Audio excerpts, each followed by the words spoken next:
Hello everyone, my name is Dev and welcome to B learning platform. जैसे कि हमने last lecture में हमने हमारा चैप्टर समाप्त हुआ है मुद्रा एंड बैंकिंग, और उससे संबंधित हमने प्रश्न भी लगाए थे।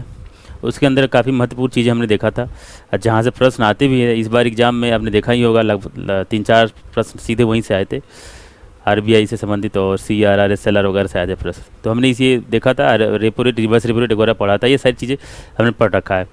अब एक इम्पोर्टेंट चैप्टर आज हम शुरू करेंगे कि जो पब्लिक फाइनेंस जो होता है उसके अंतर्गत भारत सरकार जैसे बजट वगैरह देखा जाएगा, बजट देखा जाएगा, टैक्स वगैरह कैसे भारत के अंदर टैक्स स्ट्रक्चर क्या है, डायरेक्ट इनडायरेक्ट टैक्स वगैरह के बारे में देखा जाएगा। बजट सरकार जो जारी की जाती है बजट, तो उसको कैसे, उसकी प्रक्रिया क्या है।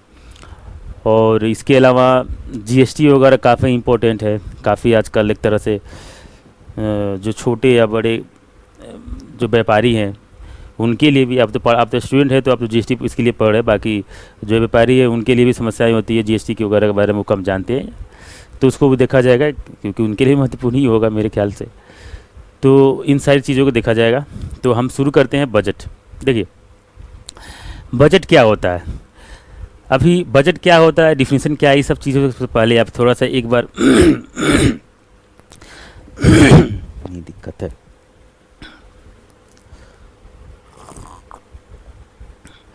तो हम देखते हैं कि बजट क्या होता है। आप देखते होंगे कई बार अपने घर के अंदर, और आपके यहाँ जो भी, जैसे कि आपके फादर हैं जॉब कर रहे हैं, या आपके घर में जो भी पेरेंट्स हैं आपके नौकरी कर रहे हैं, जॉब कर रहे हैं, तो जो उनकी इनकम है ना, तो जैसे उनकी सैलरी मिलती है या मिलने वाली होती है, तो आपके घर में आपके मम्मी पापा या आपके बड़े भाई बहन क्या बैठ के एक प्लानिंग करते हैं कि हम इसमें ट्यूशन में इतना खर्च करेंगे, राशन वगैरह में इतना खर्च किया जाएगा, है ना, बाकी का अन्य सेवाओं में इतना खर्च किया जाएगा। कितना ज़्यादा दिक्कत हो रहा है। तो इन सारी चीज़ों को एक ब्यूरो बनाया जाता है घर में, है ना, कि ताकि जो जितना इनकम है उससे ज़्यादा खर्च ना हो जाए आपका, है ना। या कई बार आपका ऐसा भी होता है कि जैसे कि मान लीजिए घर में 40,000 रुपये का सैलरी है, इनकम है किसी का, सबका, या आपके फादर का, या आप सभी लोग का मिला के 40,000 रुपये इनकम है, 50,000 इनकम है।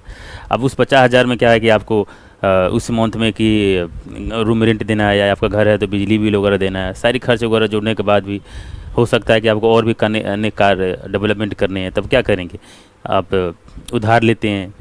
तो आप लिख के रखते हैं ना कि हमने इतना, इस महीने में इतना हमने क्या किया है, कर्ज लिया हुआ है, तो उस पर ब्याज चुकाना है। तो एक तरह का विवरण आप बनाए रखते हैं ना, और उसको बना के रखे रहते हैं। तो ये क्या है आपका, एक तरह का ये बजट है कि आप अपना बजट बनाए रहते हैं। कई बार आप दुकान वगैरह में जाते होंगे तो आप खुद बोलते होंगे कि जैसे कि कोई कपड़े ले रहे हैं या अन्य कोई प्रोडक्ट ले रहे हैं, तो आप अपने बजट के अनुसार ही जाते हैं, बोलते नहीं ये मेरा बजट नहीं है, हम इसके अंदर में दे पाएंगे पैसे आपको सर्विस, है ना। मान लीजिए कोई फ़ोन, मोबाइल फ़ोन है और आप स्टूडेंट हैं, तो अगर हो सकता है किसी व्यक्ति का मतलब स्थिति उतनी अच्छी ना हो कि वो आईफोन वगैरह चलाए, तो वही कहता है ना कि नहीं ये मेरी बजट नहीं है, मैं एंड्रॉयड वगैरह फ़ोन नहीं चलाऊंगा, आईफोन वगैरह नहीं चलाऊंगा। तो ये बजट होता है। तो बजट मोस्टली देखा जाए तो बजट कोई इतनी बड़ी चीज़ नहीं है। देखिए, बजट के अंदर बस इतना हमें आपको ध्यान रखना है कि उसमें लेखा जोखा जो होता है, जी कितना इनकम है और कितना खर्च होगा या खर्च हुआ, ये सब चीज़ों का जो है उसमें विवरण रहता है। तो आपको बता दूं पहले कि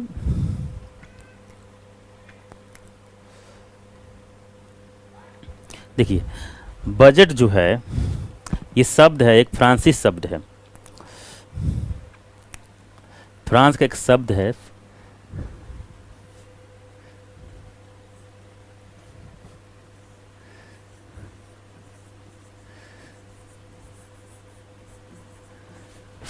एक फ्रांस का शब्द है जिसको कहते हैं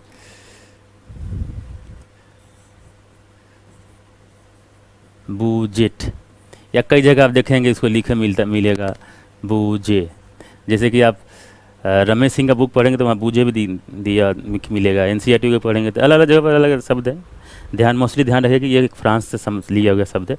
तब बजट इसका मतलब होता था एक लेदर का जो होता है ना, चमड़े का बैग होता था, ये चमड़े का जो है थैला था।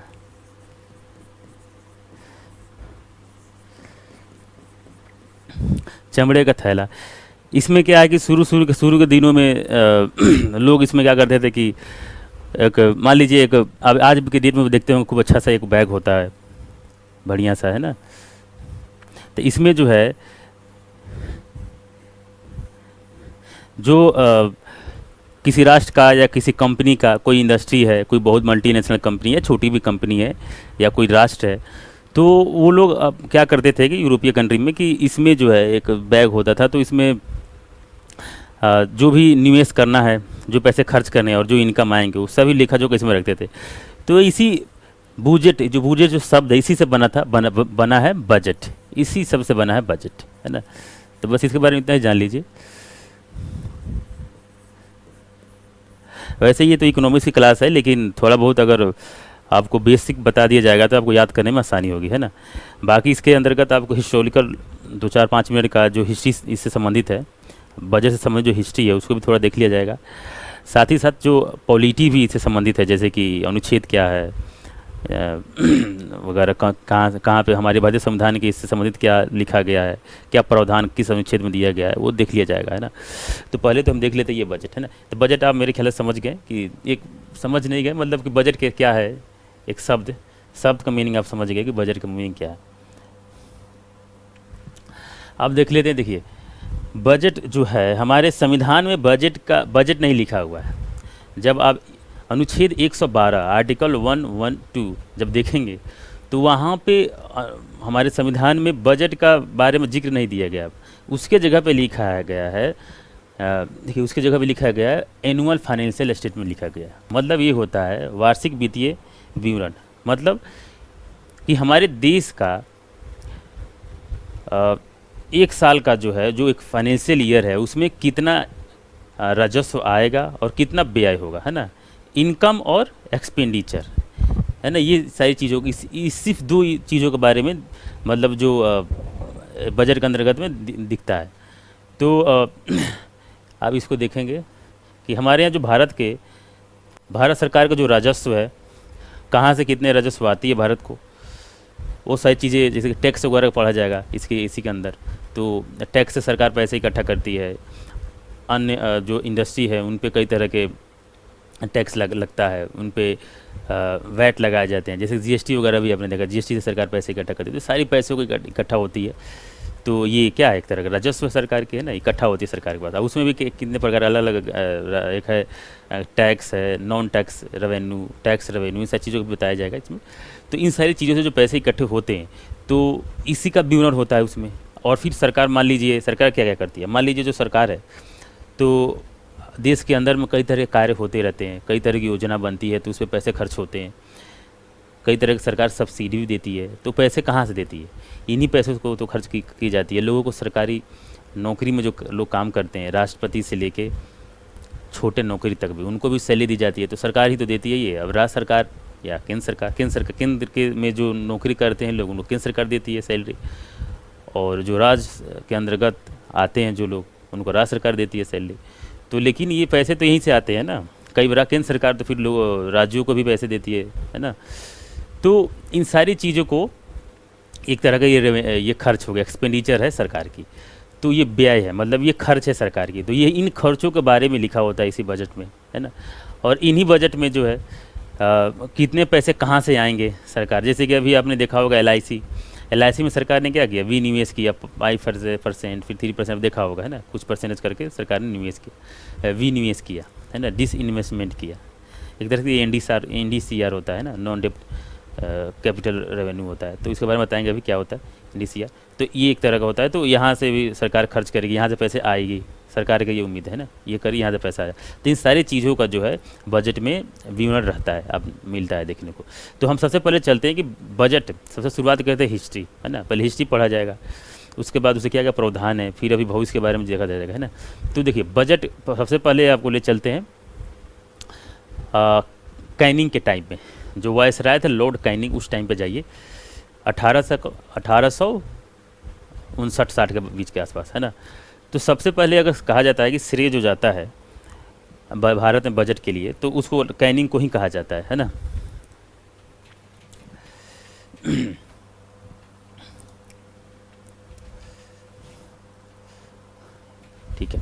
तो सबसे पहले राष्ट्रपति जो है राष्ट्रपति बोल रहा हूँ सॉरी, जो कैनिंग है 1859 में, कैनिंग ने क्या किया कि उस समय एक जो एग्जीक्यूटिव काउंसिल होता था वायसराय का, आपने हिस्ट्री पढ़ा होगा तो जान रहे होंगे मॉडर्न हिस्ट्री के अंतर्गत कि अगर नहीं पढ़े तो पढ़ के देखिएगा, मॉडर्न स्पेक्ट्रम वगैरह बुक आती है, एनसीईआरटी पढ़ के देखिए, उसमें आपको दिखेगा कि एक एग्जीक्यूटिव काउंसिल होता था, कार्यकारी परिषद होती थी। तो उसमें सबसे पहले वायसराय थे लॉर्ड कैनिंग, उनके कार्यकाल में जो है बजट प्रस्तुत की जाती है ना। तो उतने बड़े कॉन्सेप्ट में नहीं था उस समय, छोटे मोटे मतलब छोटा सा आधार था, कार्यकारी परिषद था, तो आप जान ही सकते हैं कि उसका कार्य क्या था। तो उसके बाद अब चले सीधे 1991 में, 91 में नहीं, आप चले जाइए 1921 तक। 1921 में आप देखते हैं कि दो तरह का बजट है हमारे देश में, आपने देखता होगा, एक तो रेलवे का बजट है और एक बजट है आम बजट, है ना। तो रेलवे बजट और आम बजट, कई बार आपने सुना होगा, कन्फ्यूजन भी होता होगा कि रेलवे बजट और आम बजट एक साथ पब्लिश होती है या कि अलग अलग जारी की जाती है या एक साथ जारी की जाती है, आपने देखते होंगे। तो 1921 में जो है 1921 में जो है कमेटी बनाई गई थी, है ना। 1921 से पहले मतलब 1925 से पहले तक क्या होता था कि रेलवे और आम बजट एक साथ जारी की जाती थी, जैसे कि भी वर्तमान में की जा रही है। तो 1921-22 के बाद से देखा गया कि भारत के, उस समय तो अंग्रेज़ों का शासन था, तो उस समय जब, और वैसे भी आप जान ही रहे होंगे कि रेलवे का निर्माण यहाँ भारत में अंग्रेज़ों ने ही किया था ना, 1853-54 का जाइएगा तो आपको दिखेगा वहाँ पे। तो जब रेलवे का निर्माण हुआ यहाँ पर, जब बन गया रेलवे, तो क्या हुआ कि रेलवे का धीरे धीरे देखा गया कि भारत के अर्थव्यवस्था में उसका काफ़ी योगदान हो गया। लगभग देखा जाता है 60 से 70% तक योगदान रेलवे का होने लगा। अब जब उसका 60 से 70% योगदान होने लगा रेलवे का, जैसे कि माल ढुलाई में, है ना, कई तरह की इंडस्ट्री वगैरह नए नए, अंग्रेज़ सरकार जो थी तो कई तरह के, आप जानते होंगे कि हमारे यहाँ भारत में कच्चे माल वगैरह अधिक था, तो सरकार चाहती थी कि यहाँ भी, है ना, इंडस्ट्री वगैरह क्या करती थी, यहाँ से कच्चे माल की ढुलाई करती थी और यूरोप में भेजती थी, फिर वहाँ से माल यहाँ भेजती थी। तो ये कैसे करती, है ना। तो इसको अब कच्चे माल वगैरह सबसे अच्छा व्यवस्था क्या था, ये परिवहन तो चाहिए था, परिवहन के लिए सबसे अच्छा क्या था, ट्रेन ही था, कम खर्चे में और एक सही तरीके से एक जगह दूसरी जगह पे माल को पहुंचाया जा सकता था। तो देखा गया कि रेलवे का जो योगदान अच्छा खासा होने लगा। अब रेलवे जब ब्रॉड होने लगा, बड़ा, उसी स्थिति ज़्यादा योगदान बढ़ने लगा, तो सरकार ने सोचा, अंग्रेज़ सरकार ने, कि इसको अलग कर देते हैं। तो सरकार ने क्या किया कि रेलवे बजट को अलग कर दिया। 1925 से रेलवे बजट जो है अलग जारी किया जाने लगा और आम बजट अलग किया जाने लगा, है ना। तब से लेकर 2017 तक, है ना। अब आज़ादी जब 1947 के बाद जब आज़ादी मिली भारत को, तो भारत सरकार ने भी सोचा कि चलिए इसको ही उन्होंने फॉलो करते रहे, और उसी को फॉलो करते करते अब 2017 तक जो है रेलवे बजट अलग जारी की जाती थी और आम बजट भी अलग जारी की जाती थी। वो अभी जो वर्तमान सरकार है, सरकार ने 2017 में क्या किया कि बजट को, रेलवे जो बजट था और आम बजट को एक साथ मिला दिया। अब रेलवे बजट को एक साथ क्यों मिला दिया, क्योंकि अब कि अन्य जो सेक्टर्स थे उनका भी योगदान काफ़ी अच्छा महत्वपूर्ण देखा जा सकता है, बढ़ने लगा उनका योगदान, है ना।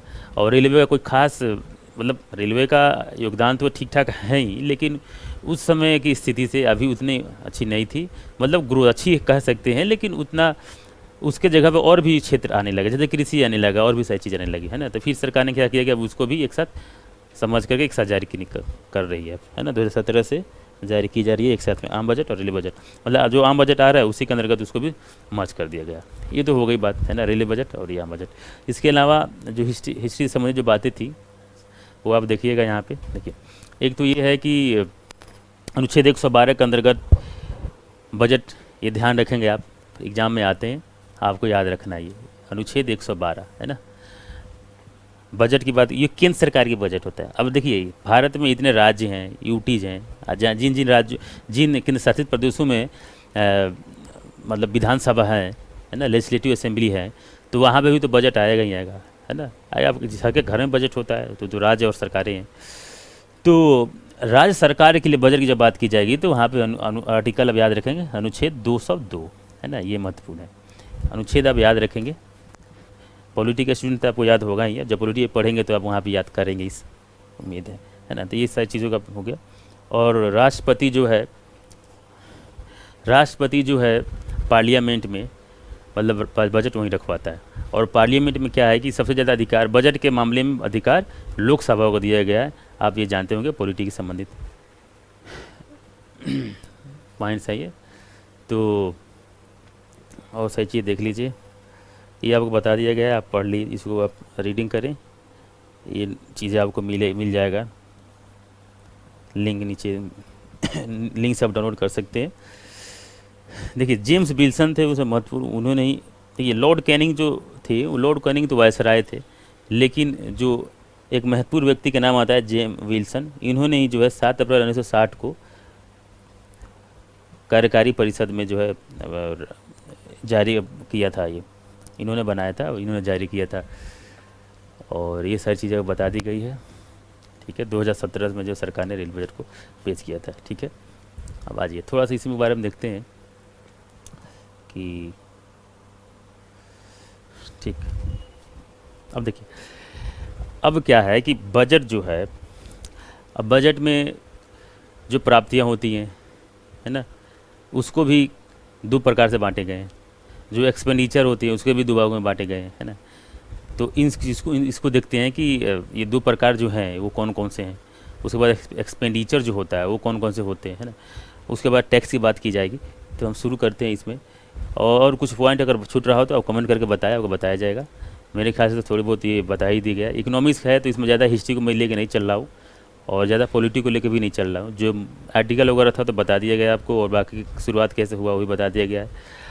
और एक चीज़ और बता दूँ कि जैसे कि बजट जो है जारी की जाती है, किस डेट को आता है। तो पहले जो क्या होता था कि देखिए, पहले होता था कि फरवरी के आखिरी मतलब टाइम में होता था, जैसे कि 28 फरवरी को, मतलब ऐसा वैसा दिन जो होता था जो फरवरी के सबसे आखिरी जो लास्ट टाइम होता था, जिसमें जो सभा पार्लियामेंट जो है चल रहा हो, है ना, सत्र चल रहा हो, तो उसमें जो है बजटीय सत्र जब चल रहा हो तो उसमें जारी की जाती थी, है ना। तो अब क्या है कि पिछली बार 21 में 22 में 1 फरवरी को अब जारी की जाती है बजट, ये ध्यान रखिएगा। इसके अलावा देखिए, अंग्रेज़ों के टाइम में जो है ना, जब बजट आया था तो सरकार ने क्या सरकार करती थी कि शाम को 5 बजे जारी करती थी, है ना, शाम को 5 बजे जारी की जाती थी बजट। लेकिन अब जो है लगभग 1999 तक ऐसे चलता रहा। आज़ादी के बाद भी सरकार जो है 5 बजे बजट जारी करती थी, और उसके बाद क्या है कि 1999, है ना, अटल बिहारी वाजपेयी के समय में, तो 99 के बाद 2000 से जो है बजट जो है सुबह के 11 बजे से जारी की जाने लगी, है ना। और नेक्स्ट पॉइंट ये है कि जैसे कि आप ये तो हो गया टाइमिंग की बात। इसके अलावा जो है और कुछ याद आता है तो बताया जाए। बाकी ये देखिए प्रारंभ में ये सब चीज़ें बता दिया गया आपको। अब चलते हैं हम अपने, ठीक है, देखिए ये है आपको एक दिखाया गया है कि मैं एक्चुअली इस लेक्चर में जो है आपको भारत का जो अभी 2022-23 के लिए फाइनेंशियल ईयर है जो बजट आया है, उसको मैं बजट के में क्या क्या प्रावधान किए गए ये नहीं बता रहा हूँ आपको। बजट के बारे में, बजट क्या होता है इसके बारे में बताया जा रहा है आपको, है ना, कि बजट होता क्या है कि आप वो समझ ले, और बजट से संबंधित जो जो महत्वपूर्ण पॉइंट्स हैं, जो बिंदु हैं, उसको बारे में समझा जा सकता है, समझा जाए इस लेक्चर में, है ना।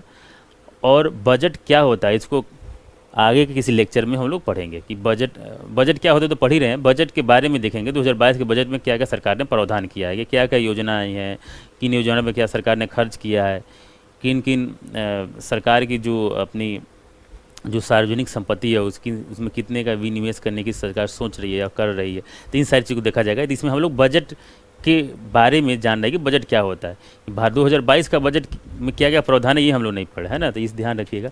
तो हम एक बार अब ये ध्यान से देख लें कि देखिए बजट जब जारी की जाती है ना, तो इसको समझने के आपने देखा भी होगा, जब बजट जारी होती है तो आप पढ़ते होंगे तो लेते भी होंगे, मार्केट में आता भी है। तो यहाँ पर देखिए एक जैसे कि 1 रुपया ये है, यहाँ पे 1 रुपये के बारे में बताया गया, मतलब 1 रुपया है, एग्जाम्पल के तौर पर समझाया जाता है बजट में। तो 1 रुपये में कितने होते हैं, 100 पैसे होते हैं, है ना, 100 पैसे होते हैं 1 रुपये में। अब इन 100 पैसे में से कितना कितना कहाँ खर्च किया गया। अब आपको लगता है कि ये पैसे में मुझे नहीं समझना है, तो देखिए आप गांव में ये इस तरह से इसलिए समझाया जाता है ना, क्योंकि अब गांव में देखते होंगे शुरू से ही बताया जाता है कि देखो 1 रुपये में 50 पैसा, मान लो कि चलो ना, जैसे कि जो लोग ज़्यादा पढ़े लिखे नहीं रहते हैं तो इसे समझते हैं ना कि 1 रुपये मान लो कि 16 आना, जैसे आने में बात करते थे कि 16 आना, 4 आना, 8 आने, ऐसे, है ना। तो उस तरह से ये पैसे पे समझा जा सकता है। लेकिन और लोग भी आपको समझना था परसेंटेज में समझ सकते हैं। मान लीजिए 100 रुपये, 100% है ये, 100% में से मान लीजिए बोरोइंग्स और अदर लाइबिलिटी जो है 35 पैसे है ना, तो 35% मान लीजिए, तो ये आसानी से समझ सकते हैं, है ना। मैं आपको समझा रहा हूँ कि समझते कैसे हैं बजट को। मान लीजिए पेंशन वगैरह पे जो है सरकार खर्च करती है, ये एक्सपेंडिचर है सरकार का। पेंशन वगैरह मान लीजिए 4,000 है ना। उसके बाद ये NDCR पे जा रही है 2 पैसे, ये नॉन टैक्स रेवेन्यू है, custom, income tax, corporate tax, corporation tax है, GST यहाँ पे दिया हुआ है ना। तो इन सारी चीज़ों पे हम समझ रहे हैं कि कितना परसेंट कहाँ से आता है और कितना परसेंट कहाँ जाता है। जैसे कि आप जब बजट पढ़िएगा तो उसमें जब पढ़ाऊँगा नेक्स्ट लेक्चर में, आने वाले किसी लेक्चर, भविष्य के लेक्चर में, तो आपको 2 डायग्राम बताऊँगा। कि पहले तो बताऊँगा कि रिसिप्ट्स क्या हैं सरकार के, तो कहाँ से कितने पैसे आता है भाई। GST से सरकार को कितने पैसे, कितने परसेंट की कमाई होती है, मतलब सरकार के पास कितने रेवेन्यू आती है GST से, इनकम टैक्स वगैरह से कितना आता है ना। इसके अलावा आप देखेंगे कि जो कॉरपोरेट टैक्स लगता है इंडस्ट्री वगैरह पे, लैंड जो टैक्स लगता है, प्रॉपर्टी टैक्स लगता है, बहुत कई तरह के टैक्स है। इन सब सारी चीज़ों से सरकार के पास कितना आता है, NDCR से सरकार के पास जो है कितने पैसे इकट्ठे हुए हैं उस फाइनेंशियल ईयर में। तो ये तो हो गया रिसिप्ट। इसके अलावा ये भी एक दूसरा डायग्राम भी दिखाऊंगा आपको, बताऊंगा कि कितने व्यय हो रहे हैं, सरकार अपने क्या सोच के रखा है। देखिए जब बजट जारी की जाती है ना, तो सरकार लगभग 3 सालों को ध्यान में रखती है। एक तो देखिए भविष्य में आने वाला जो ईयर है ना, कि मान लीजिए अगर 2022-23 का जब बजट बन रहा होगा, जब बन रहा था, तो सरकार ने 2022-23 तब चल रहा है ना, 23 अब आएगा फाइनेंशियल ईयर। फाइनेंशियल ईयर चलता क्या है, ये आपका मान लीजिए 1 मार्च तक चलेगा, है ना। 1 मार्च से लेके पूरे फरवरी तक जाता है, ये ना फाइनेंशियल ईयर है।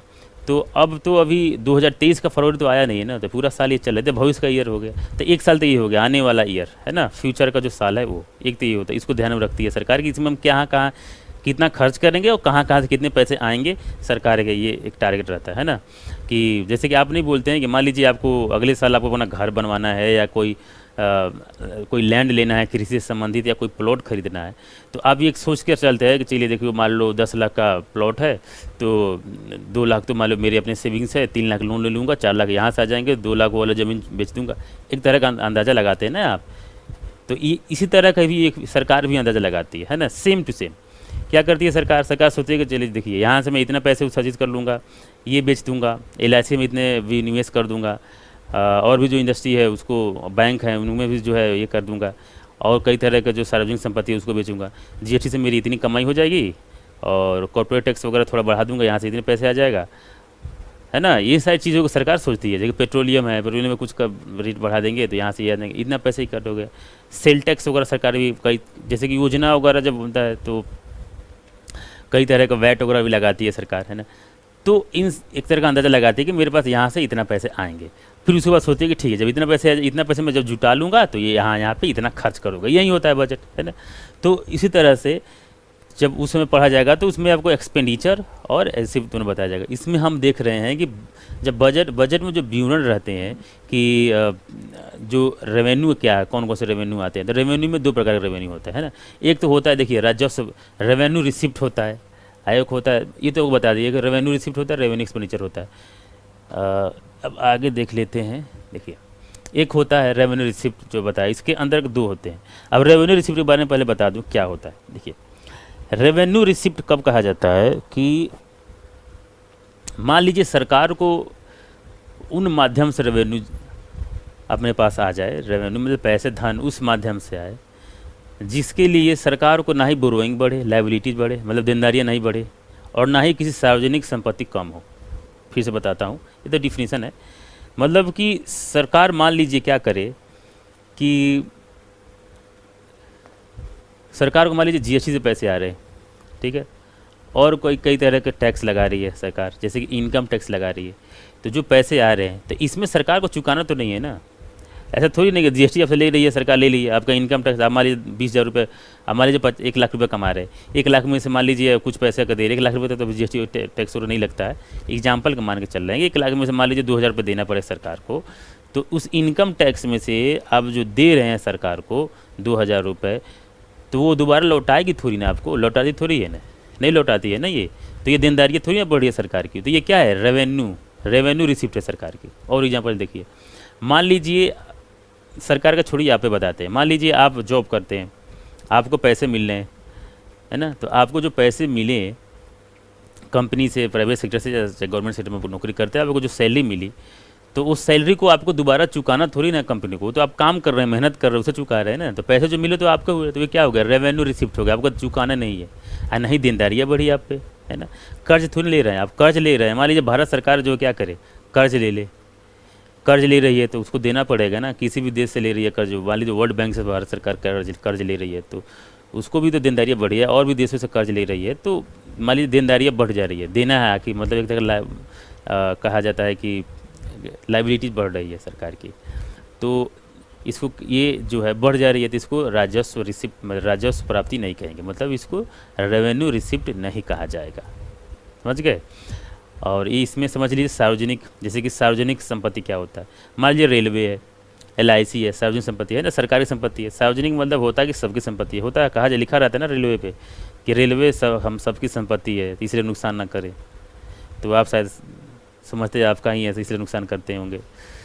तो रेलवे जो है सार्वजनिक संपत्ति है, तो उसी तरह से कई तरह के और भी क्षेत्र हैं, जैसे कि दिल्ली में जाएंगे तो अलग अलग तरह के पार्क हैं, तो सार्वजनिक संपत्ति है। तो अब सरकार क्या करे कि मान लीजिए इस साल सरकार को रेवेन्यू चाहिए, वो क्या करे कि रेलवे को 50% प्राइवेटाइजेशन कर दी, बेच दी, है ना। आजकल तो प्राइवेटाइजेशन वगैरह आप देख ही रहे होंगे, बढ़ चढ़ के किया जा रहा है सरकार द्वारा। तो मान लीजिए उसने बेच दी, तो ये इसको रेवेन्यू रिसिप्ट थोड़ी ना कहेंगे, ये रेवेन्यू रिसिप्ट नहीं है। क्यों? क्योंकि इसमें सार्वजनिक संपत्ति समाप्त हो गई ना। कहने का मतलब है कि सार्वजनिक संपत्ति है मतलब कि सरकार का, हमारे राष्ट्र की संपत्ति है ना। पैसे किसके है? ज़मीन, ये जो धन है, ये संपदा है, ये जो ज़मीन है या जो पार्क है, ये किसकी है? सरकार की है। मतलब सरकार कौन बनाए? आप बनाए। तो आप कहा कि आप इसका उपयोग करते हैं ना। तो इसलिए जो है सार्वजनिक संपत्ति कम नहीं होनी चाहिए, समझ गए होंगे। फिर से बताता हूँ, रेवेन्यू रिसिप्ट होता है जिसमें सार्वजनिक संपत्ति कम भी ना हो और सरकार की देनदारियाँ भी ना बढ़े। ये दो चीज़ होनी चाहिए रेवेन्यू रिसिप्ट में, समझ गए होंगे। अब देखिए, अब रेवेन्यू रिसिप्ट के अंतर्गत यहाँ से लेके यहीं तक लिखा गया होगा, है ना। अब रेवेन्यू रिसिप्ट के अंतर्गत में दो तरह से होता है, एक तो टैक्स रेवेन्यू से होता है। अब टैक्स रेवेन्यू क्या होता है भाई? तो टैक्स रेवेन्यू के अंतर्गत में क्या है? इनडायरेक्ट टैक्स से पैसे आ रहे हैं सरकार के पास या डायरेक्ट टैक्स से पैसे आ रहे हैं। मतलब प्रत्यक्ष कर से पैसे इकट्ठा कर ले सरकार, या इनडायरेक्ट टैक्स जो है अप्रत्यक्ष जो कर होता है उसे इकट्ठा कर ले सरकार। तो ये होता है कर राजस्व जो कहा जाता है ना। अब देखिए इसके अंतर्गत में कई तरह के टैक्स उगाए जाते हैं। अब इनकम टैक्स आ जाएगा, फिर GST आ जाएगा, है ना। कैट टैक्स, राजस्व, जितने भी टैक्स वगैरह, वैट वगैरह जब जानते होंगे वो सब इसके अंतर्गत में आता है। दूसरा होता है नॉन टैक्स रेवेन्यू, है ना। इसमें देख लीजिए इनकम टैक्स है, कॉर्पोरेट टैक्स है, GST ATC वगैरह जो है ये होता है ना। तो ये तो हो गए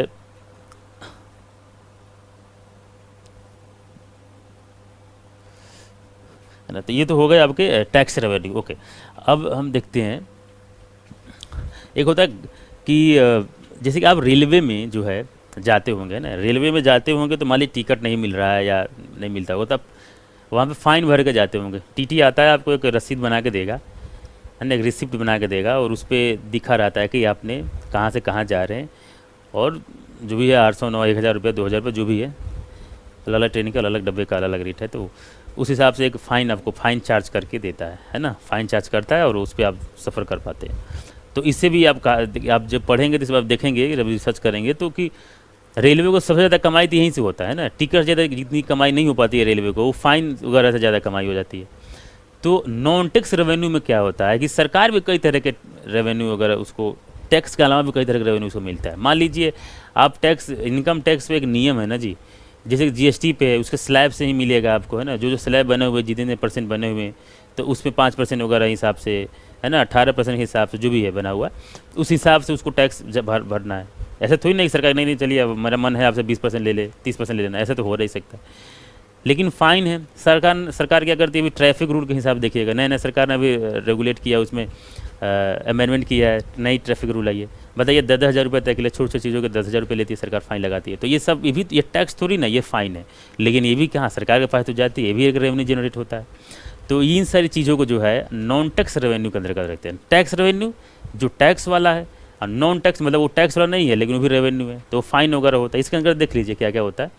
इसमें देखिए मान लीजिए फ़ी हो गया, किसी तरह का फ़ी, अब मान लीजिए कि किसी चीज़ में जा रहे हैं, जैसे कि कोई चिड़ियाघर वगैरह में जाते होंगे, या किसी भी तरह के हिस्टोरिकल प्लेस पे जाते होंगे, किसी गवर्नमेंट कोई गवर्नमेंट द्वारा बनाया गया कोई प्लेस है या पार्क है, तो वहाँ पे जाते होंगे तो बहुत माइनर, बहुत कम पैसे का फ़ी लगता होगा, 2-4 रुपये, 10 रुपये, 20 रुपये, जो भी कुछ भी लगता होगा, तो वहाँ से भी सरकार को जनरेट होती, रेवेन्यू जनरेट होती है। इसके अलावा और भी कई तरह की चीज़ें हैं जहाँ पे आप जानते होंगे, तो वहाँ से फ़ी से, है ना, तो वहाँ से फ़ी लगता है, तो एक तो फ़ाइन बता दिया होगा, फ़ाइन लगता है, दो जगह यहाँ से इसको इकट्ठा होती है सरकार और रेवेन्यू, ये समझ गए होंगे आप, है ना, उम्मीद है। उसके बाद इंटरेस्ट सरकार कमाती है। अब इंटरेस्ट जैसे कि भारत सरकार, जैसे कि जो लोन वगैरह देती है या बॉन्ड वगैरह जारी करती है, इंटरेस्ट भी तो कमाती है उस पर। जैसे कि मान लीजिए किसी, आरबीआई क्या करती है, अब आरबीआई जो है पैसे जो कमाती है, अभी आपको बताया ही था कि जलन कमेटी जो आपने सुना होगा, है ना, एक्सपर्ट कमेटी जो बनी हुई थी, उसे समझ जब पढ़ेंगे आप तो जानेंगे, बताया भी गया था लेक्चर में, जाकर देखें आप कि मान लीजिए आरबीआई जो लोन देती है इंडस्ट्री को, राज्य सरकारों को जो लोन देती है, मान लीजिए राज्य सरकारों को सरकार आरबीआई ने लोन दिया, या अन्य किसी माध्यम से उसको पैसे मिले, कोई बड़ी इंडस्ट्री या मल्टीनेशनल कंपनी है उसको भी लोन चाहिए, सरकार आरबीआई ने लोन दिया, उस पर जो इंटरेस्ट मिला आरबीआई को, तो जो सरप्लस हो रहा है, तो जो नियम बनाया गया था जलन कमेटी के अनुसार, उसके आधार पर अंतर्गत जो भी नियम है, तो सरकार को भारत सरकार को आरबीआई पैसे ट्रांसफ़र करती है, तो वो इंटरेस्ट वाले पैसे ही तो होता है जो भारत सरकार पर जो ट्रांसफ़र किया जाता है, तो इससे भी रेवेन्यू सरकार को जनरेट होती है ना। तो ये हो गया आपका इंटरेस्ट। इसके अलावा और भी सरकार भी लोन वगैरह देती है, तो ये होता है इंटरेस्ट। जैसे कि सरकार लोन देती है, किसी दूसरे देश को लोन दे सकती है, दूसरे देश को, जैसे कि श्रीलंका जैसे देशों को, हमारे पड़ोसी जो मुल्क हैं, छोटे देश हैं, उनको कई तरह से मदद भी की जाती है, इसके अलावा लोन भी दी जाती है लॉन्ग टाइम के लिए, तो वहाँ से भी इंटरेस्ट जनरेट होता है। जैसे चाइना ने पाकिस्तान को कितने पैसे दे रखा है ना, तो इस तरह से ये हो गया इंटरेस्ट रेट होता है ना। एक होता है देखिए प्रॉफिट एंड डिविडेंड्स मिलता है, आरबीआई से बताया इंटरेस्ट रेट वगैरह, यही प्रॉफिट जो मिलता है ना, सरकार को जो मिलता है आरबीआई से, वो डिविडेंड्स एक तरह से प्रॉफिट होता है। और इंडस्ट्री से भी सरकार को जो है प्रॉफिट जो मिलता है, कई तरह सरकार उस पर क्या करती है कि कॉरपोरेट टैक्स जो लगाती है सरकार कॉरपोरेट पे, कई तरह की इंडस्ट्री पे, तो वहाँ से सरकार को प्रॉफिट होता है, तो भी रेवेन्यू में ऐड होता होगा। उसके अलावा आप देखिए, अभी आपने न्यूज़पेपर पढ़ रहे होंगे तो आपने ध्यान दिया होगा कि अभी 5G जो है भारत में लॉन्च होने वाला है, लॉन्च हो शुरुआत हो गया, सरकार जो है स्पेक्ट्रम बांट रही है, बांटी भी शायद उत्तर प्रदेश में, है ना। तो स्पेक्ट्रम सरकार बेचती है, तो स्पेक्ट्रम बेचती है, तो अरे अभी साइंस टेक का क्लास तो है नहीं, तो स्पेक्ट्रम आप जाकर पढ़े क्या क्या होता है उसमें। तो स्पेक्ट्रम जो सरकार बेचती है, तो उससे भी सरकार को रेवेन्यू जनरेट होता है ना, तो उससे भी इसको भी रेवेन्यू में ऐड होता है। तो इन सारी चीज़ों से होता है, ये सारे के सारे जो हैं गैर कर राजस्व हैं, मतलब नॉन टैक्स रेवेन्यू होते हैं, है ना। दो चीज़ हम देख लिए बजट के अंदर, एक होता है टैक्स रेवेन्यू से जनरेट होता है, एक नॉन टैक्स रेवेन्यू। ये किसके अंदर आता है, ये आता है रेवेन्यू रिसिप्ट, है ना, इसको कहते हैं रेवेन्यू रिसिप्ट।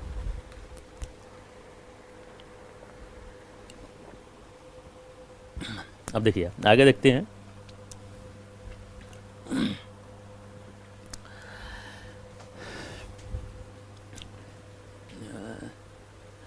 ये होता है देखिए, इसको बोलते हैं सरकार को मिलने वाली है, जिसकी इसमें हेडिंग्स तो है ही नहीं है, पीपीटी बनाने में देख कोई गड़बड़ हुआ है क्या, ठीक है। इसको कहते हैं कैपिटल रिसिप्ट। आप यहाँ पे जो है हेडिंग बना लीजिएगा, इसमें हेडिंग छूट गया होगा।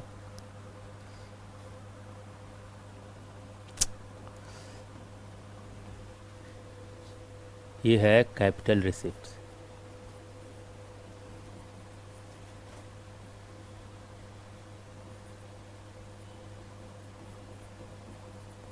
पूंजीगत प्राप्तियाँ होती है। अब देखिए पूंजीगत प्राप्तियाँ क्या है, इसको समझ लेते हैं ना। देखिए पूंजीगत प्राप्तियों में क्या होता है कि इसमें जो है देनदारियाँ बढ़ जाती हैं सरकार की, है ना, सरकार की जो है देनदारियाँ बढ़ती हैं, और जो सार्वजनिक संपत्ति है वो भी कम हो रहा होता है। देनदारियाँ बढ़ रही हैं और सार्वजनिक संपत्ति कम हो रहा है, दो चीज़ होती है, दो चीज़ को ध्यान दीजिएगा। एक तो हो रहा है कि जब हम पढ़ रहे थे रेवेन्यू रिसिप्ट पढ़ रहे थे, दोनों में अंतर है, कई बार कन्फ्यूजन होता है आपको, और जब एक्सपेंडिचर पढ़ाएंगे तो उसमें और ज़्यादा कन्फ्यूजन होगा, तो इसको थोड़ा कन्फ्यूज नहीं होइएगा। रेवेन्यू रिसिप्ट है तो उसमें क्या है कि देनदारियाँ सरकार कर्ज और नहीं ले रही है ना, कर्ज नहीं ले रही है, और ना ही सार्वजनिक संपत्ति, ना ही अपना ज़मीन, ना ही घर बेच रहे हैं। आप कर्ज नहीं ले रहे हैं, रेवेन्यू रिसिप्ट में आप कर्ज नहीं ले रहे अपने दोस्त से, और ना ही अपना घर ना ही ज़मीन बेच रहे हैं, ये है ना, इसको ध्यान रखिएगा।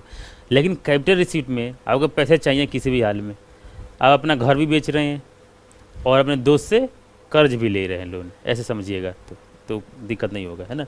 तो उसी तरह सरकार जो है इसमें क्या करती है, कैपिटल रिसिप्ट के अंतर्गत उन रिसिप्ट को कैपिटल रिसिप्ट कहा जाता है जब रिसिप्ट इकट्ठा होने के लिए देनदारियाँ बढ़ जाए सरकार की, मतलब कर्ज लेना शुरू करे तो देनदारियाँ मतलब वही तो होती है, उसको चुकाना पड़ेगा, और जो सार्वजनिक संपत्ति है वो भी कम होने लगे, है ना, जैसे कि डिसइन्वेस्टमेंट हुआ, तो ये होती है ना।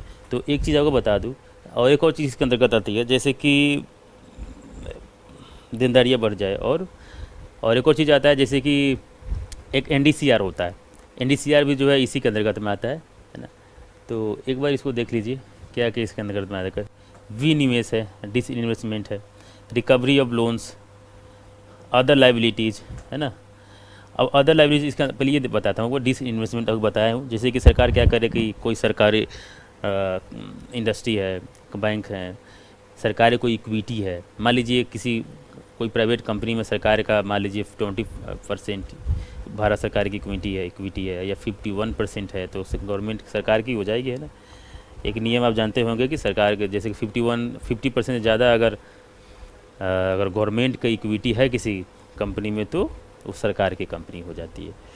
तो मान लीजिए किसी कंपनी में सरकार की इक्विटी है, उस सरकार ने उस इक्विटी को बेच दिया, वहाँ से पैसे जनरेट हुए, है ना, तो वो क्या हुआ, वो भी इस पर आएगा। मान लीजिए सरकार ने क्या किया कि डिसइन्वेस्टमेंट कर रही है, एलआईसी में सरकार ने इतने परसेंटेज वगैरह बेच दिया, तो डिसइन्वेस्टमेंट है, ये किस में आ जाएगा, कैपिटल रिसिप्ट में। क्यों? क्योंकि उसके जो सार्वजनिक संपत्ति है, संपत्ति ही तो है सरकार की, राष्ट्र की संपत्ति है, उसको बेच दिया सरकार ने। दूसरा, रिकवरी ऑफ द लोन्स, है ना। रिकवरी ऑफ द लोन्स जो है, मान लीजिए सरकार ने पैसे दिए हुए हैं किसी व्यक्ति को, तो उस व्यक्ति को अब आपको समझ में आएगा कि इसमें तो देनदारियाँ बढ़ नहीं रही हैं और ना ही सार्वजनिक संपत्ति कम हो रहा है ना। इसमें सार्वजनिक संपत्ति कम कैसे हो रहा है भाई, पैसे वो सरकार ने दिए थे, अपने पैसे ले लिए वापस। तो लेकिन ऐसा ना सोचिए, देखिए जब सरकार किसी को लोन देती है ना, तो उस पर उसको इंटरेस्ट भी तो मिल रहा होता है। अब 10,000 1 लाख की बात तो हो नहीं रही, सरकार करोड़ों अरबों में देती है। अब मान लीजिए 100 करोड़ पे अगर सरकार सालाना के हिसाब से 1% भी इंटरेस्ट ले किसी व्यक्ति से, किसी कंपनी से, किसी देश से, 100 करोड़ है उस पर 1% ले, तो समझ रहे हैं 1 करोड़ रुपया हुआ। और मैं 1 साल के लिए कह रहा हूँ, इसमें तो कई कितने 5-10% पता नहीं कितने परसेंट का सरकार इंटरेस्ट लेती होगी। तो इसमें बहुत ज़्यादा फ़ायदा। मैं सिर्फ 100 करोड़ कर रहा हूँ, हज़ारों करोड़ का मतलब होता है, ऐसी चीज़ें होती है। तो इस पर इंटरेस्ट मिलते रहता है, तो ये फ़ायदा ही तो हो रहा है। तो जो एक तरह की सार्वजनिक संपत्ति आ तो रही है, मतलब सरकार के पास फ़ायदा हो रहा है, संपत्ति आ रही है। तो इसमें क्या हुआ कि अब जब सरकार ने लोन ले लिया, वापस रिकवरी करिए लोन का, तो लोन का रिकवरी करे तो अब तो दोबारा पैसा मिलेगा नहीं, इंटरेस्ट। मतलब इस तरह समझिए, मैं समझाने की कोशिश कर रहा हूँ, तो इसे समझा रहा हूँ। तो इसलिए रिकवरी ऑफ द लोन हो गया। इस 2 चीज़ को ध्यान रखिएगा। इस चीज़ को कहते हैं एनडीसीआर, इसी को एनडीसीआर कहा जाता है, एनडीसीआर। इसको कहते हैं नॉन डेब्ट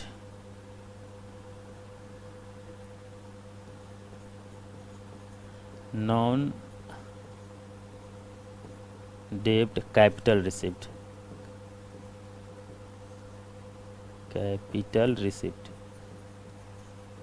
नॉन डेब्ट कैपिटल रिसिप्ट। अब नॉन डेब्ट कैपिटल रिसिप्ट से अब मीनिंग से अगर समझेंगे तो समझ जाएंगे कि नाम से ही पता चलता है कि डेब्ट जो है नॉन डेब्ट, मतलब कि डेब्ट तो नहीं है ना, और कैपिटल रिसिप्ट है ना। तो इसे तुम्हें एनडीसीआर कहा जाता है। किसको कहा जाता है? डिसइन्वेस्टमेंट जो है, विनिवेश को, और रिकवरी ऑफ द लोन है, मतलब जो मार्केट बोरोइंग्स है, जो मार्केट में लोगों ने कर्ज ले रखा है, उस सरकार ने इकट्ठा कर लिया अपना, तब सरकार को जो है लोन जो इंटरेस्ट है नहीं मिले। तो ये हो गए एनडीसीआर। इसके अलावा और भी कई तरह का अदर लाइबिलिटीज़ होते हैं, जैसे कि मान लीजिए सरकार क्या करती है कि आपने पहले, आप तो शायद अब आजकल तो ये नहीं जानते होंगे आप, लेकिन जानते ही होंगे, अगर आजकल तो ज़्यादा देखने को नहीं मिलता है, कि जो पोस्ट ऑफिस होता है इसमें भी अकाउंट्स में पैसे जमा होते थे पहले, जब बैंक अलग काफ़ी जगहों पे नहीं था, तो सरकार क्या करती थी, आपके मान लीजिए घर के दादा वगैरह जो बाहर मान लीजिए कोई जॉब करता था, बाहर नौकरी करता था, तो पैसे कैसे भेजते थे? पोस्ट ऑफिस से पैसे भेजा जाता था, है ना। तो वहाँ पैसे जमा भी होता था, पोस्ट ऑफिस में पैसे इकट्ठा भी किया जाए, मतलब जैसे कि बैंक में पैसे जमा होता था, वैसे पोस्ट ऑफिस में पैसे जमा होता था। तो उसमें जो पैसे जमा होते थे उसका सरकार उपयोग कर ले, है ना। इसके अलावा जो लोग नौकरी करते हैं, है ना, तो नौकरी करते तो पीएफ करते रहता है, वैसे वो पैसा आप ही का होता है, कुछ सालों बाद आप पैसे वो निकाल सकते हैं। या कंपनी अब जैसे कि मान लीजिए एक जगह जॉब कर रहे हैं, वहाँ से वहाँ जॉब कर रहे हो, वहाँ से आपकी पीएफ कटती रही 2 साल की, फिर वहाँ से वो हट रहे हैं, निकल रहे हैं, वहाँ से रिजाइन कर दे के कहीं और जा रहे हैं, दूसरे कंपनी में जा रहे हैं, तो वहाँ उसका भी कुछ नियम है, उस नियम से आप अपना पीएफ आपके पास आपको मिल जाता है, आपके अकाउंट में आ जाता है ना। लेकिन सरकार क्या अगर मान लीजिए पीएफ कई सालों तक उसमें जमा पड़ा है, सरकार ने उस पीएफ को यूज़ कर लिया, तो देनदारियाँ बढ़ रही है ना। आगे सरकार आपका पीएफ अगर ले रही है तो देगी नहीं क्या, देगी, तो इलीगल हो जाएगा ना, सरकार पे ही एफआईआर हो जाएगा। तो सरकार की देनदारियाँ बढ़ गई तो वो आपका पीएफ मिलेगा, मतलब सरकार देनदारियाँ अगर बढ़ गई, क्योंकि पीएफ आपको देगी ही देगी आने वाले समय में। तो इसलिए इसको भी क्या किस में लेते हैं, कैपिटल रिसिप्ट में। क्यों, डिफिनीशन ही कहता है कैपिटल रिसिप्ट का कि देनदारियाँ जो है बढ़ जाती है तो कैपिटल रिसिप्ट में लिया जाता है। अगर बढ़ा दे, जो रिसिप्ट जो है देनदारियाँ बढ़ा दे तो कैपिटल रिसिप्ट होता है। ओके, इसके अलावा देखिए पोस्ट ऑफिस वाला बता दिया आपको, है ना, पोस्ट ऑफिस बता दिया गया। और भी सारी चीज़ें होती है ना, जैसे कि किसान कृषि से संबंधित जो है किसान राष्ट्रीय पत्र वगैरह होता है, तो वो सारी चीज़ें होती हैं, बहुत सारी चीज़ें होती है इसके अंदर। बाकी मोटा मोटी आप समझ लीजिए बस, इसके अंदर आपके लिए इतना ही बहुत है। तो ये सब हो गए। अब एक चीज़ यहाँ पे बताना बाकी रह गया था, बता दूँ। देखिए जब बजट हम लोग पढ़ते हैं ना, तो इसमें एक तो ये आपको बताया था कि यहाँ पे रिसिप्ट्स कितने हैं, है ना। अब यहाँ पे देखिए स्पेंडिंग सरकार कैसे करती है, अलग अलग, जैसे कि एजुकेशन हो गया, है ना। यहाँ पे तो हमने तो चलो एजुकेशन के बारे में यहाँ दिखाया गया, एजुकेशन हो गया, सब्सिडीज़ के बारे में हो गया, कृषि संबंधित हो गया। इसके अलावा हॉस्पिटल जो है, हेल्थ के सेक्टर में क्या स्थिति है, इसमें सरकार क्या खर्च कर रही है, तो इन सारी चीज़ों को भी सरकार जो है तय करती है। तो आप एक बार यहाँ पे देखिएगा, शायद आपको साफ ना दिख रहा हो, 2020-21 है, यहाँ पे 21-22 है, यहाँ पे देखिए, है ना, यहाँ पे जो है 20-21 के बारे में दिया गया कि 9.2% जो है खर्च सरकार ने जो है किया था, एक्सपेंडिचर था एजुकेशन में। लेकिन मैं अगर कहूँ, मान लीजिए अगर अलग ग्राफ बना सकते हैं, हेल्थ के लिए अलग बन सकता है, हेल्थ के लिए समझ सकते हैं, तो अलग अलग तरह से सरकार मतलब क्या करती है कि योजना अपना बनाती है कि हम इस पर इतना खर्च करेंगे, उसके लिए अलग अलग से किताब। चलिए ये तो सारी चीज़ होगी जो मेन चीज़ें था इसके अंतर्गत, बजट के अंतर्गत हमने देख लिया। अब कुछ प्रश्न आपके एग्जाम में आते हैं, जैसे कि पॉलिटिक्स से संबंधित कुछ प्रश्न आते हैं, तो बताया हूँ। कुछ हिस्ट्री से संबंधित आता है, जैसे कि एक होता है हलवा सेरेमनी। जब बजट की बात आती है तो हलवा सेरेमनी आप सुन के सरप्राइज होते होंगे कि हलवा सेरेमनी क्या है भाई। तो होता क्या है कि देखिए बजट जब बनाए जाते हैं ना, तो ये 2 दिन या 10 दिन का काम तो होता नहीं है, एक बहुत ही पेचीदा काम होता है। और दूसरी बात ये है कि इसको गुप्त रखना पड़ता है भाई, इसमें ऐसा ना कि कहीं बाहर लीक हो जाए इसका भी इन्फॉर्मेशन वगैरह, क्योंकि जब तक बजट पेश ना हो सभा में तब तक वो, है ना, बाहर नहीं आना चाहिए उसके बारे में। तो होता क्या है कि जब पहले तो मान लीजिए सरकार क्या करती है, बहुत सारे जितने मंत्रालय हैं, है ना, देश में अलग अलग मंत्रालय हैं, जैसे कि हेल्थ मिनिस्ट्री, एजुकेशन मिनिस्ट्री है ना, अलग अलग मंत्रालय है। इन मंत्रालयों के साथ बैठ के कैबिनेट मीटिंग करते हैं, उनसे पूछते हैं कि भाई कहाँ पे क्या क्या चीज़ें होनी चाहिए, कितना होना चाहिए, एक खाका तैयार कर लेते हैं, एक छोटा एक मतलब एक रफ खाका तैयार की जाती है। फिर उसके बाद राज्यों के जो प्रमुख हैं, वहाँ के जो फाइनेंस मिनिस्टर है, उनको सबको मिला के जो है एक मीटिंग की जाती है, उनसे चीज़ों को सुधारा जाता है। फिर ऐसे कर करके जो बहुत थोड़ा समय लग जाता है, नवंबर दिसंबर तक आते आते जो है दिसंबर तक लगभग कह सकते हैं कि बजट तैयार होता है। उसके बाद जो है जब हलवा सेरेमनी की जाती है ना, तो हलवा सेरेमनी करने के बाद क्या होता है कि कुछ अधिकारियों को 10, 20, 30 जितनी भी ज़रूरत है अधिकारियों को, उनको क्या है कि महीने दिन के लिए, कई बार महीने दिन, 15 दिन, 20 दिन, 25 दिन, ऐसे कुछ दिनों तक के लिए उनको मतलब बाहर आना ही रहता है, मतलब फैमिली वालों से मिल नहीं पाते हैं।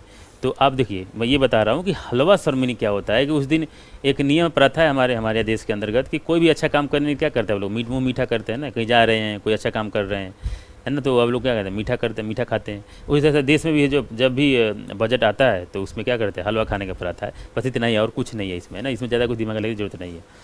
तो ये एक हलवा प्रथा। और उसके बाद क्या होता है कि जब प्रिंटिंग के लिए जाती है, जब बजट जो है, मान लीजिए बजट बन गया, तो अब वो प्रिंट वगैरह होगा तभी तो रखा जाएगा ना वहाँ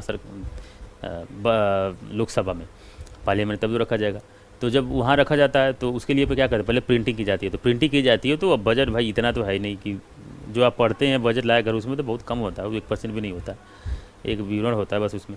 बाकी बजट को तो वैसे गाड़ी पे जो बड़े बड़े जो जो ट्रक वगैरह होते हैं उस पर लाद के लाते हैं ये लोग, पूरे जो पेपर वगैरह होते हैं प्रिंट कराने के बाद। तो जो प्रिंट कराया जाता है ना, तो उन अधिकारी वगैरह ही रह के चेक करके देख के प्रिंट कराते हैं, तो उन अधिकारियों को अपने घर वालों से मिलने की अनुमति नहीं रहती है। 15 दिन 20 दिन अपने घर वाले बाल बच्चों से किसी से मिलने की अनुमति नहीं रहती, क्योंकि उसको एक सिक्योरिटी दी जाती है बजट को, कि उसको थोड़ा सा गुप्त रखा जाए, है ना। तो ये तो एक बात हो गई। और बजट के अंतर्गत जो है आपको अनुच्छेद वगैरह बता ही दिया गया है। और बाकी आपको इससे संबंधित जो प्रश्न होंगे कराए जाएंगे आने वाले लेक्चर में। जो है आपको जैसे कि टैक्स वगैरह के बारे में, भारत के अंदर जो टैक्स वगैरह है उसके बारे में देखा जाएगा। और साथ ही साथ जो हम लोग क्या करेंगे कि जैसे कि जीएसटी वगैरह काफ़ी इंपॉर्टेंट है आज के टाइम में, तो जीएसटी वगैरह देखेंगे, जीएसटी काउंसिल क्या है, सदस्य क्या है, उसको जैसे कि जीएसटी काउंसिल के सदस्य जो हैं उनको याद करने आपको दिक्कत होगा, तो उसको देखा जाएगा कैसे याद कर लेंगे। और ये हो गया बजट। कुछ और आपको अगर डाउट हो रहा हो तो आप हमें कमेंट करके पूछें, और कुछ पॉइंट्स अगर बाकी रह जा रहे हो या छूट जा रहा होगा तो आप कमेंट करके पूछिए, आपको उसको अलग से बता दिया जाएगा, है ना। आज के लिए इतना ही, धन्यवाद।